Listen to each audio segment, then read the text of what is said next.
The Dagger by Whitley. The dagger lay on the ground in all of its magnificent splendor. The deep blue sapphire held in the panther's mouth glowed in the light of the setting sun. At the hilts, the rubies set at each crosspiece held by a panther's claw evanesced from within as they nestled in the laden bracken.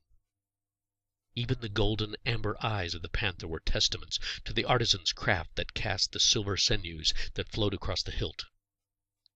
The blade was a thing of deadly beauty and extravagance. Malin could see in his mind's eye the minute scroll-work on the slightly curved, predatory blade now hidden by the blue calfskin that covered the bejeweled sheath. From the teardrop emerald held by a paw in the sheath, to the silver-bound fastenings that held the sapphire at the end of the hilt, the dagger was an object of immense worth and beauty. And now it was on the ground before him, just as he'd planned.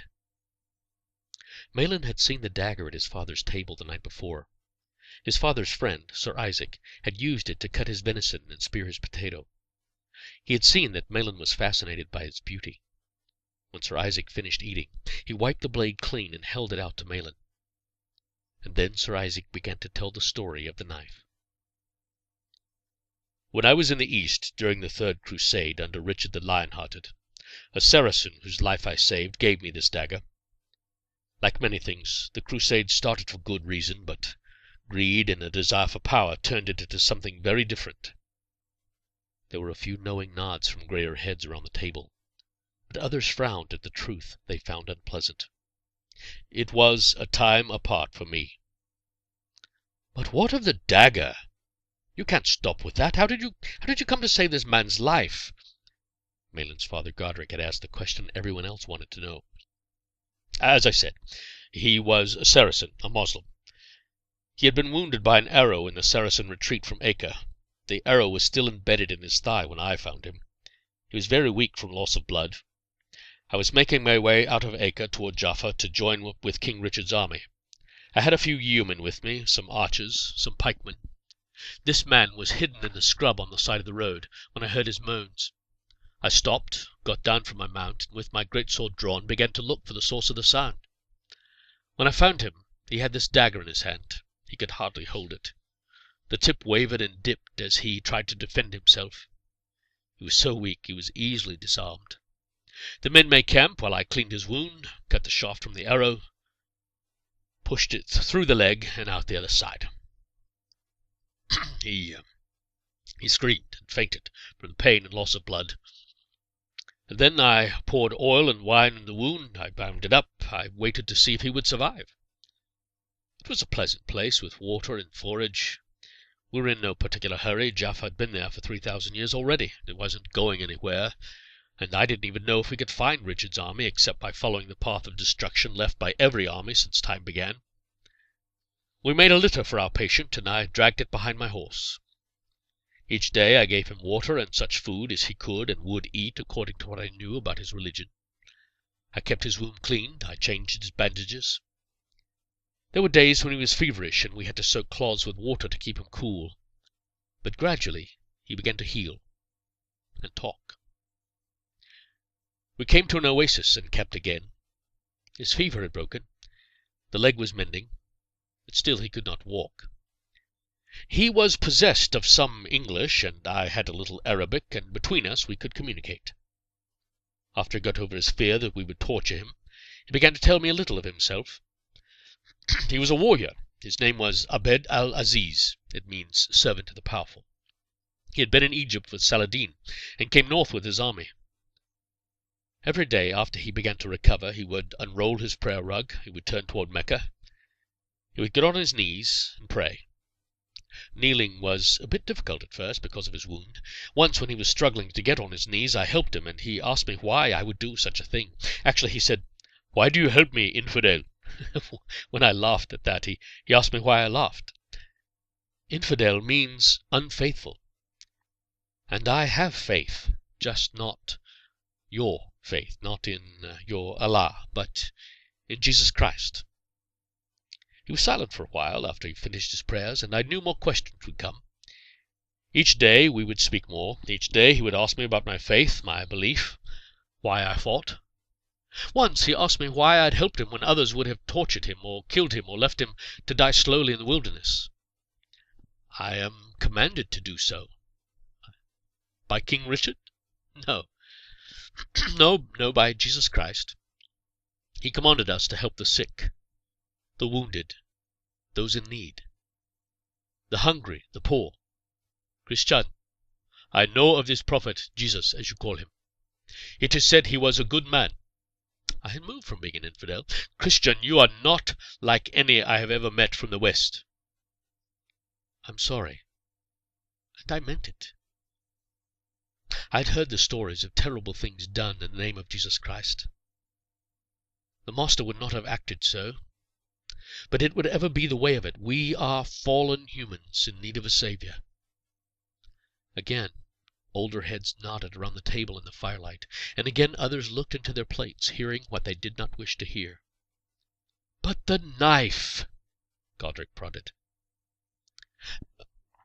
One night, as we camped, I heard a muffled cry in the moonlight. I arose with my sword in hand and began to steal softly through the camp. I looked to our guest, and I saw him half sitting, completely still, unmoving. There before him was a desert cobra, as long as my greatsword. Its head slightly flared, its black scales like ebony shining in the moonlight, slowly weaving forward and back, facing Aziz. I had heard of this creature. Its venom was said to be more powerful than the cobras of the East. Aziz was transfixed, afraid to move. I swung my blade swiftly in the silver light and cut the coiled serpent in half, and I confess I kept on chopping at him until there was no part of him wriggling or moving. There were a few throaty laughs and many smiles when Isaac said this. "Christian, you have twice saved my life now, and it is yours." Still shaking a little from the episode, I said, I know this is your custom, but I do not desire your life. Aziz, what I have done for you, saving your life, as you say, this is what Jesus Christ has done for us. I know that your belief is about what you must do to deserve heaven, and killing infidels is probably first on the list. But eternity is not about what we must do to deserve it. What could we truly do to deserve God's attention, His love, if you will? Eternity in heaven is about what God has done for us in sending His Son, Aziz, not a prophet, but the Son of God, Jesus Christ, to pay a debt we could not pay, so that we could live with Him forever in eternity. Aziz grunted. He turned over, he wrapped himself in his cover, and he was silent. I went back to my own bed, still shaking a little from the encounter with the cobra, hoping that I could sleep. By now Aziz could ride, and although he was careful of his wound, he could sit a horse all day. He rode beside me on my spare mount. As we rode, he would tell me of the history of his people, the stories of the places he had seen. He had ridden and fought over much of the East, from Egypt to Turkey, as Saracen potentates fought among themselves for power and control. "But the knife, Sir Isaac! How did you come by the knife?" Malin's father asked, before Sir Isaac could go down another trail. Well, but now it was December. The weather had turned cold and wet in the Holy Land. Aziz came to me just before we reached Jaffa. I knew he would have to leave us or face death at the hands of Richard's army. Quietly he told me that over the time he had been with us, he had come to believe in Jesus Christ. I was elated, delighted. "Where will you go?" I asked him. "You can no longer live among your own people." "There are some among us who believe as you believe, Christian. I will seek them out. I know you will not take my life in service for what you have done for me, but please accept this as a remembrance of me, as a surety for the debt I owe. You I will keep in my heart." And he gave me this dagger, and that's the story. "And did you see him again?" "No. No, we went to Jaffa and fought in the mud against the Saracens with King Richard until the peace was made. We were in sight of Jerusalem, but could not take it. I travelled as I could to see where Jesus had walked. There were monasteries, churches that marked his steps that had been there for hundreds of years, even then. The armies returned to their lands. Richard was taken captive and held ransom, which had nothing to do with me, and he was finally felled, as you know, by a crossbow bolt after his ransom. I had long since lost all desire for battle. It was time, after many years, to return home, and here I am, travelling still, everywhere, not belonging anywhere, sharing, my friend, your wonderful manor, and King John is on the throne. The tale over, the dinner broke up, and the local guests went to their homes. Those staying with Godric, Malin's father, went to their beds. Godric came into Malin's room to pray and share a scripture with him before he slept. That was a strange story Sir Isaac shared with us, wasn't it? Well, we have an early morning tomorrow, so I will make this brief. I want to share with you the first psalm. My father taught it to me long ago, and I want to share it with you. It is translated from the Latin. Oh, the happiness of that one who hath not walked in the counsel of the wicked, and in the way of sinners hath not stood, and in the seat of scorners hath not sat. But in the law of Jehovah is his delight, and in his law he doth meditate by day and by night. And he hath been as a tree planted by rivulets of water, giveth its fruit in its season, and its leaf doth not wither, and all that he doth he causeth to prosper. Not so the wicked, but as chaff that the wind driveth away.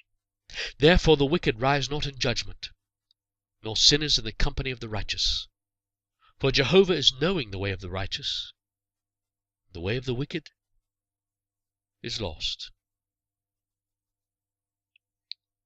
I hope that you will memorize this, that you will get it in your heart, as I have gotten it in mine, as my father wished for me, so I wish it for you.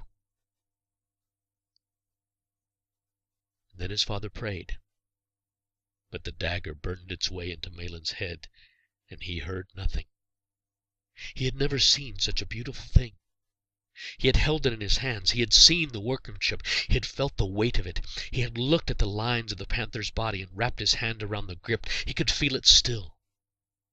He saw the jewels glowing in the firelight in his mind's eye, each stone brilliant and perfect, and he wanted that dagger as he had never wanted anything in his young life. It filled his mind. It possessed him. He could not sleep for desire of it. He spent the night in fitful dreams of the dagger. Malin's father, Godric, Sir Isaac, and several others were leaving to hunt in the early morning through the woods and fields of his father's lands. Malin was still awake when his father came to rouse him. His father thought it was the excitement of the hunt that woke him early.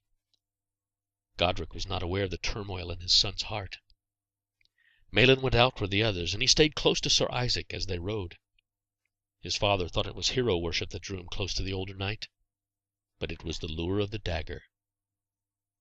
Some were hunting with bow. Others had their falcons on their arms for pheasant and rabbit. A few hearty souls carried boar spears, hoping the beaters would drive one of the ferocious beasts toward them. Malin had his bow, but it was not strung. He told his father he would act squire for Sir Isaac should it be required. He wanted to be close to the dagger. Once they were deep into the woods, there was little talk. They rode on to a large meadow in the midst of the forest. The plan was to make camp on the edge of it and hunt on foot from there. The falconers would work the clearing. The others would stalk the woods. It was all good, serious fun, as his father would say. The hunt went on throughout the day. Those hunting with falcons had done well early on, taking a number of pheasant. They would try again later for rabbits when the meadow settled down after their arrival. Sir Isaac picketed his horse with the others and set off on his own, with Malin trailing close behind him, keeping as quiet as he could, stalking deer. They had gone some distance when Sir Isaac saw a doe. He put it down with one arrow. They eased themselves up to the doe. Sir Isaac made certain she was dead before he started to dress the carcass. He reached for his beautiful dagger, and before Malin could stop himself, he hissed loudly. Sir Isaac looked at him. Malin was staring at the beautiful dagger in his hand. Sir Isaac saw the direction of his gaze, and he smiled. "Perhaps you're right. This dagger will not improve with deer blood covering it." put it back in its sheath, and with that he pulled a smaller knife with a thinner blade from his boot top. They hauled the deer up with the rope brought for the purpose, and Sir Isaac dressed out the animal. "We should bear it back to camp." So saying, Sir Isaac cut a long straight pole from a sapling fir, stripped it of needles and branches, tied the legs of the doe together, and they trudged back to camp, carrying the doe between them. As they neared the edge of the meadow where the camp was set, the leather ties fastening the dagger to Sir Isaac's belt came loose, and the dagger fell into the deep bracken of the wood. Malin saw it fall, and was about to say something when he suddenly closed his lips, and in an instant kicked the leaves over to cover the dagger, and walked on in one interrupted stride. He kept on walking, but the phrase from the first psalm came to him in his father's voice. "Oh, the happiness of that one who hath not walked in the counsel of the wicked!" The plan had formed in his mind in an instant. He would come back later for the dagger, and then it would be his. The men were gathering about the camp, talking and laughing. There was food and drink. Everyone was merry. There was the usual talk about the country under King John, and if the French would attack soon, and where they would land. There were reminiscences of hunts, successful and otherwise. Hunting stories were shared. Some of them might even have been true. The boar hunters returned with a kill so small the others worried at it being allowed away from its mother. Some wit shouted, "It will be easy to clean. There are no bristles. It's not old enough to shave." Everyone laughed except the boar hunters. "Maybe you should have thrown it back until it grows bigger," someone else called. "Oh, so say you now, but wait until it's on your plate, and then tease me about it, my friend." With the mention of food, appetites were renewed, and the party began to eat again. The day sped on as hunting continued. The falconers were successful toward the end of the day, and it was a joyful party that returned to the manor that night as darkness fell, with meat aplenty and new stories to tell. They were again gathered in the great hall for a late supper when Sir Isaac realized his dagger was gone. There was an immediate search of his rooms and the household, but the beautiful dagger was nowhere to be found. "I must have lost it in the wood this morning. I remember drawing it to dress the deer and returning it to its sheath when young Malin objected to use as a cleaning deer. After that I do not know." "I will send my woodsman to search for it," said Malin's father. "I will go, father. I was with Sir Isaac this morning. I know where we were in the forest." "Sir Isaac, would that be your desire?" "I have had that dagger a long time, and its memory is precious to me. I would loathe to lose it, but if it is not found, it is only a thing, and the memory I carry with me always. But certainly, allow young Malin to search for it if he is in need of a quest. So be it. Malin, leave at first light and return before dark tomorrow." It was all working according to Malin's plan. He would locate the dagger, hide it about him, and return saying he could not find it. No one would question it. The wood was so large and the dagger so small. Then it would be his. Again he could see its jeweled beauty in his mind's eye. He would possess it. The meal finished, and Malin spent another sleepless night waiting for the dawn. He set out early after breaking his fast with his father and Sir Isaac. There were many admonitions and directions about how careful he should be and what to do if there was a problem. Malin heard none of them. He escaped across the path through the woods, confident that he could find the dagger and possess it. As he walked, the words of the psalm came to him again in his father's voice. "Oh, the happiness of that one who hath not walked in the counsel of the wicked!" He knew, with every step he took, he was indeed walking in the counsel of the wicked. But still on he strode. This time he was not on horseback, and the trip to the meadow took much longer than he remembered. When he saw the larch tree on the edge of the meadow that marked the entrance into the forest, the sun had begun to set. He knew that they had headed east from there into the sun, and so he kept it at its back. Everything was the same. He began to work his way through the wood, his eyes set toward the ground and the small pile of bracken he had kicked over the dagger. As if drawn by an invisible thread, he walked to the pile of leaves, and he began to brush them gently away with his hand. There it was. The dagger seemed to glow in the leafy darkness of the wood. He retrieved the weapon, clutched it to his chest. His desire burned within him. He had the dagger. It was his. The want of it overwhelmed him. And as he stood there with Sir Isaac's dagger held tightly to him, the words of the psalm came to him again. And in the way of the sinner hath not stood. The very fact of his being here, standing here, with this knife in his hand, never intending to return it, put him on the side of evil. Intending to hide it. He was going to keep it. It was a testament to his wrong. He stood there for long moments. Then the feeling came over him that he was being watched. Had someone followed him? Was Sir Isaac tracking him through the wood? Did he suspect what Malin had in mind? Malin turned swiftly, dagger in hand, to confront the danger. He was being watched. His heart went to his throat. Not Sir Isaac, but wolves. Wolves drawn by the carrion left from Sir Isaac's deer. They had come for the offal, and now they smelled fresh prey. Malin turned and began to run. He held the dagger tight in his grasp. There was no thought of defending himself. He ran, and the wolves began to pursue. Malin dodged in and out, in and through the trees. He was running for his life. He stumbled through the bracken, turning one way, then another, blindly running through the dense forest. His heart was pounding in his chest. He was gasping for breath.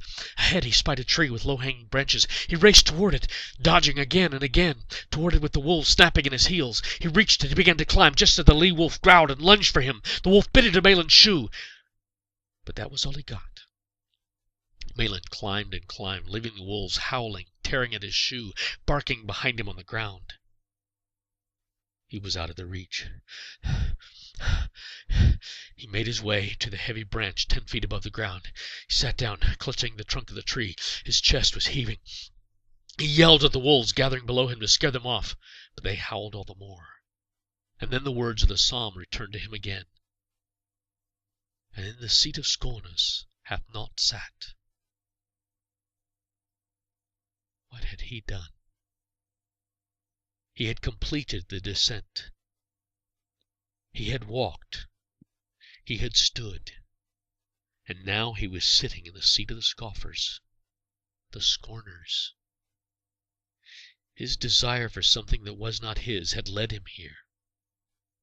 Now he was trapped. And with one look around he knew he was lost in the depth of the wood, lost as the psalm said he would be, with no idea how to find his way home. He did not know how far he had run or in what direction. The sun had set. Clouds were rolling in. He did not know east from west.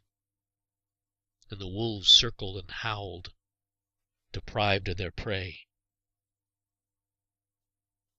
Night came, and still the wolves paced and howled, tearing his leather shoe to small pieces.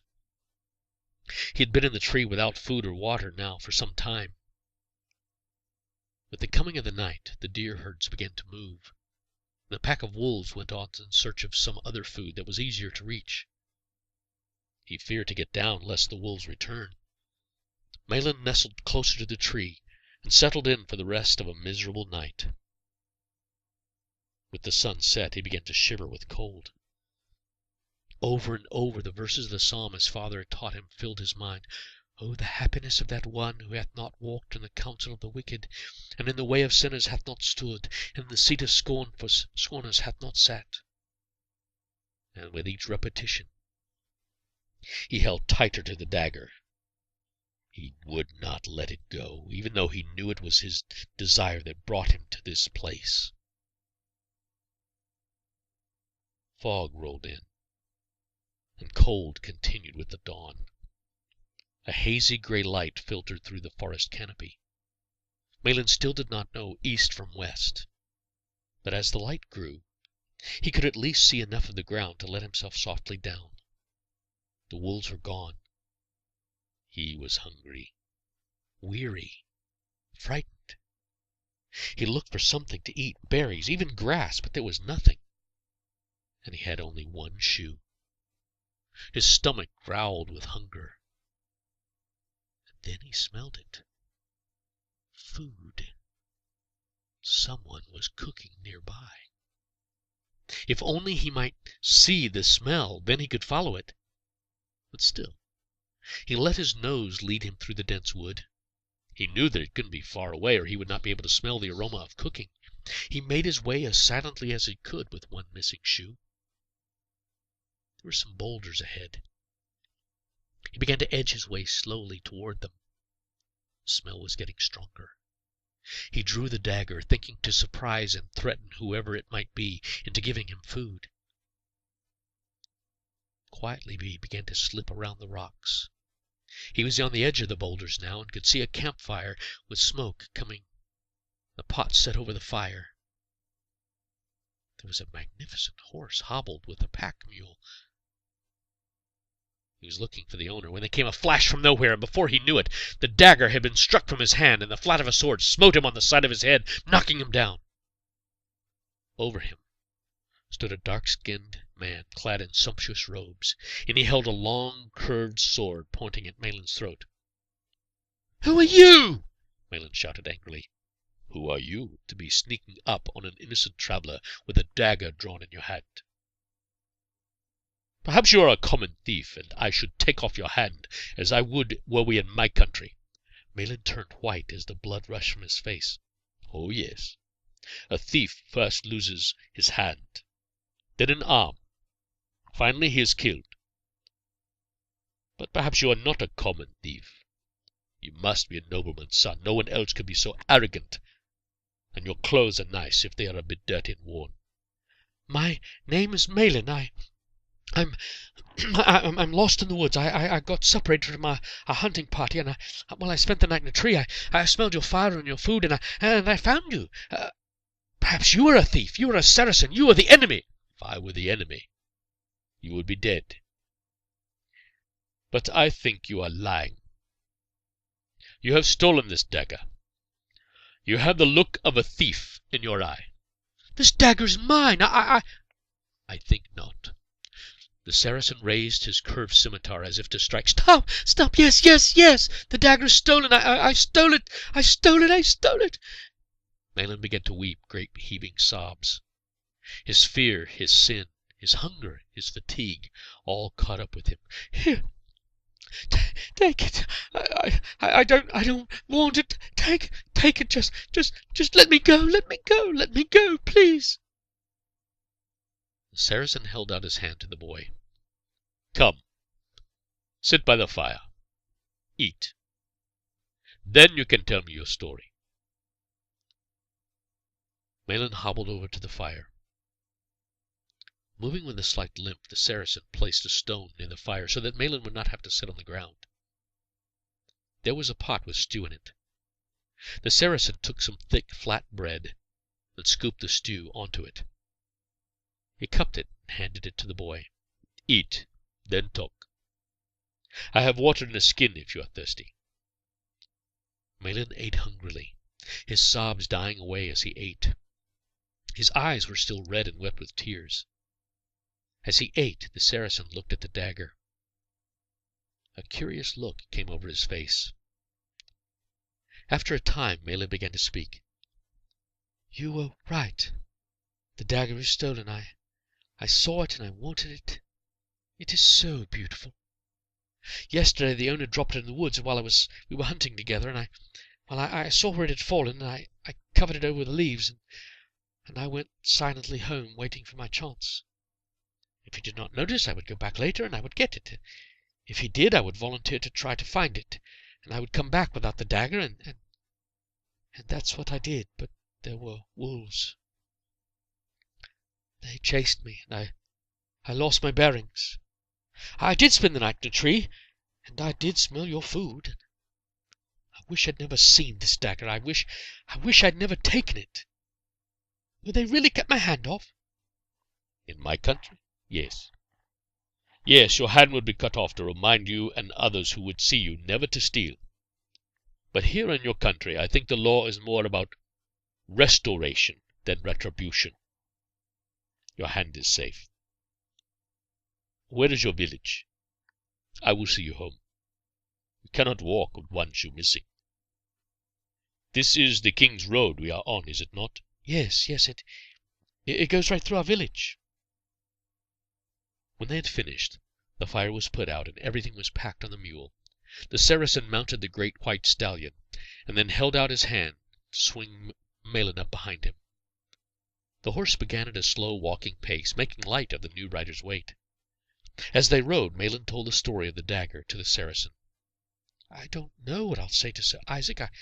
I feel awful." "Guilt is a heavy burden to carry. Perhaps he will forgive you." "He might, but my father won't. Sir Isaac is our guest. One doesn't steal from guests." "Or anyone else, young one. It is wrong." Malin was silent for a moment, and then he said, "I've never met a Saracen before. How did you come to our country?"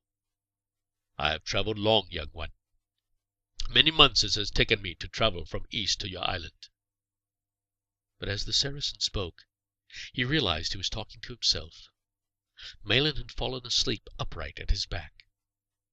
The Saracen smiled and rode on in silence. After a time they came to a village. There were people working fields and a priory on the edge of the village. The Saracen reached back and shook Malin gently by the leg. Boy, is this your village?" With a start, Malin was awake, looking around him. He saw the priory with the monks going in and out, their long robes gathered up as they worked in the field. Our manor is on the far side of the village, set back from the road." They went on, collecting strange looks from the people they met.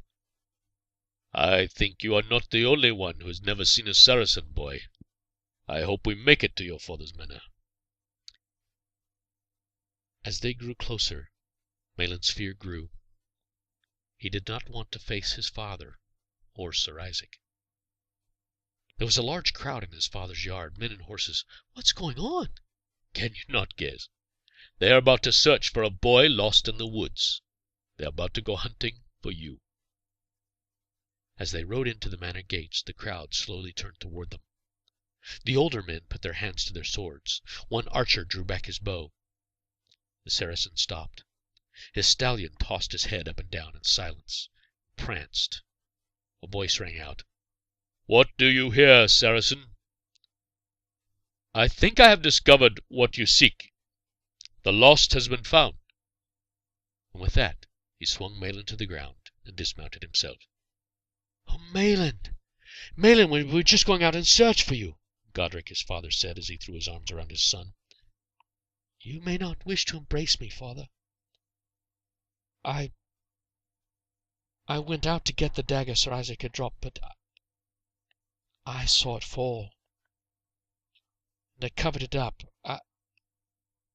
I was going to steal it. I wanted to keep it. I'm so sorry. Please, forgive me. This man found me in the wood. He fed me, and he brought me here on his magnificent horse. Please forgive me." "It is not my forgiveness you need, but Sir Isaac's. He is the one you have wronged."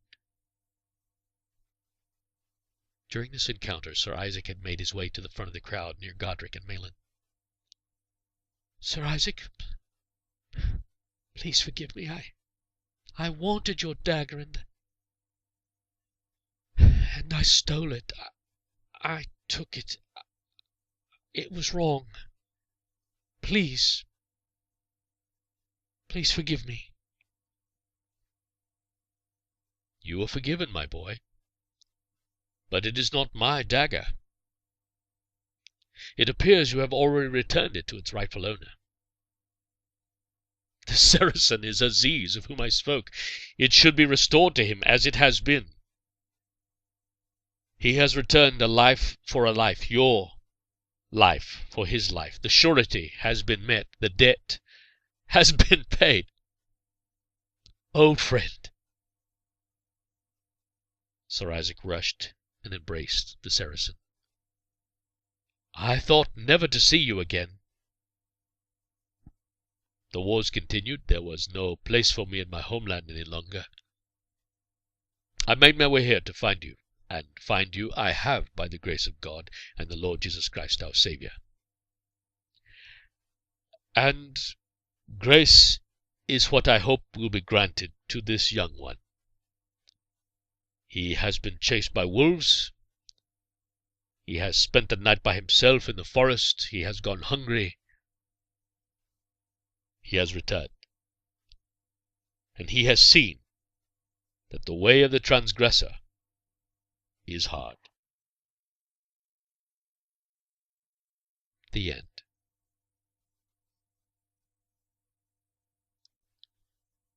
The Dagger by Doug Whitley. The dagger lay on the ground in all of its magnificent splendor. The deep blue sapphire held in the panther's mouth glowed in the light of the setting sun.